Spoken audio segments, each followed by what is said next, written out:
Good morning children, welcome to Praveen tutorial. आज class 9 का NCERT math में जो चल रहा था एक्सरसाइज 10.1 का क्वेश्चन नंबर 5 और 6 बचा हुआ है। वही क्वेश्चन नंबर 5 लेके मैं आया हूँ। क्वेश्चन इम्पोर्टेंट भी है, इजी भी है, समझने लायक भी है। थोड़ा सा ध्यान से देखिए। क्वेश्चन है जो sides of a triangle are in the ratio 12:17:25। अब साइड्स जो है सो ए बी और सी होता है, small A small B small C.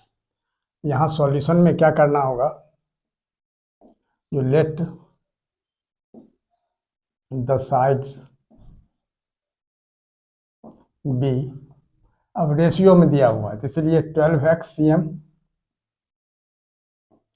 17x cm and 25x cm। cm इसलिए लिखना है कि यहाँ 540 cm दिया हुआ है और पेरीमीटर कितना दिया हुआ है 540 cm।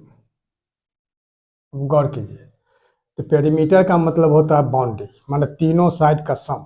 तो तीनों साइड को हम ऐड करते हैं पेरीमीटर की जगह, यानी क्या होगा 12x plus 17x plus 25x is equal to कितना 540। तो 12, 17 और 25 को अगर हम ऐड करते हैं तो कितना होगा 54x इज इक्वल टू 540। तो x इज इक्वल टू कितना होगा 540/54। अब इसको अगर हम कैंसिल करते हैं तो 54 10 जा 540, यानी x का वैल्यू 10 निकल गया। अब गौर कीजिए, अब ये तीनों साइड निकालना है। जैसे एक साइड को a लेते हैं तो 12x इज इक्वल टू कितना 12 इंटू 10 यानी 120 cm। थोड़ा सा ब्रेन कंसंट्रेट करना है, कुछ नहीं है, बहुत easy. b is equal to 17x यानी 17 इंटू 10 यानी कितना होगा 170 cm and c is equal to 25x यानी 25 इंटू 10 यानी 250 cm। अब गौर कीजिए, तीनों साइड निकल गया। तो ए बी सी मालूम हो गया, एस मालूम नहीं है।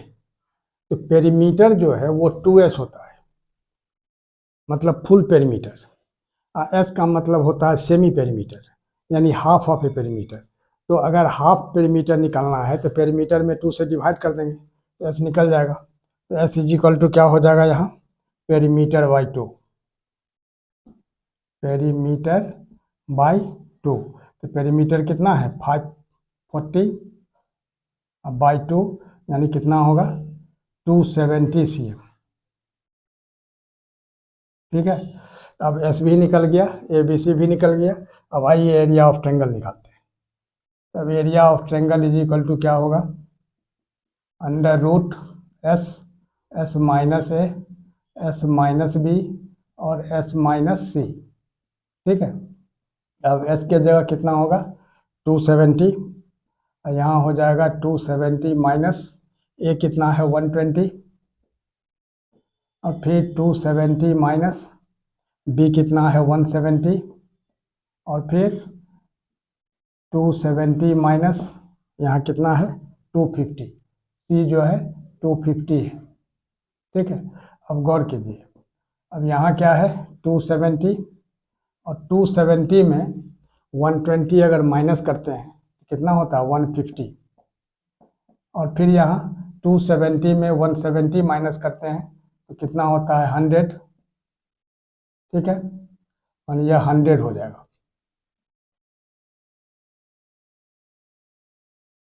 ठीक है, और 270 में 250 माइनस करते हैं तो कितना हो जा रहा है 20। इसको अब क्या करना होगा 270 को फैक्टराइज करना है। तो फैक्टराइज करने में क्या होगा, पहले 2 से करते हैं तो 135 हो जाएगा, फिर 3 से करते हैं। तो इस तरह से इसको करके देख लेना है साइड में कहीं भी।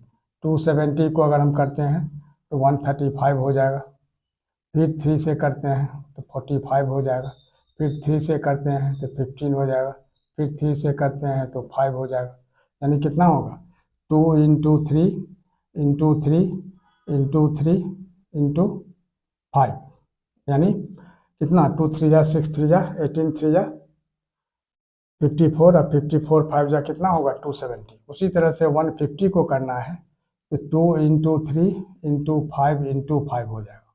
कैसे 5 5 जा 25 3 जा 75 और 2 जा कितना 150, तो 270 का निकल गया 150 का निकल गया।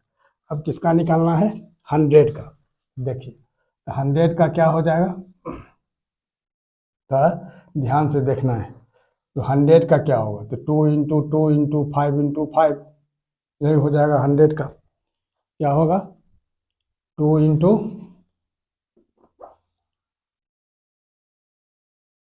2 इंटू 5 इंटू 5।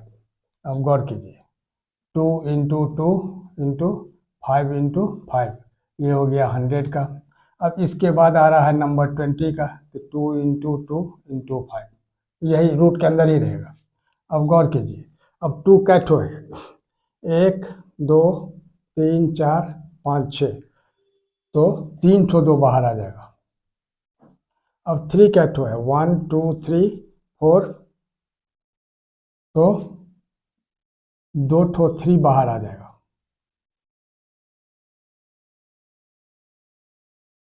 2 3 हो गया। अब 5 कैठो है, यानी 1 2 3 4 5 6, तो 3 ठो 5 आ जाएगा। अब इस सब को मल्टीप्लाई करना है, तो 5 5 जा 25 5 जा 125, 125 को 8 से मल्टीप्लाई करेंगे तो कितना होगा 1000 और 3 3 जा 9, यानी कितना हो गया 9000 cm², और यही इसका आंसर हो जाएगा। और एक तो क्वेश्चन बच गया, क्वेश्चन नंबर 6, जो अगला वीडियो में आप लोगों को अच्छी तरह समझाया जाएगा। टाइम टेकिंग इसलिए हो जाता है कि समझाना पड़ता है एकदम पूरा क्लियरली। और इसी तरह से क्वेश्चन नंबर 6 भी आप तक पहुँचे, इसके लिए आप लोग लाइक शेयर और सब्सक्राइब जरूर करें। धन्यवाद।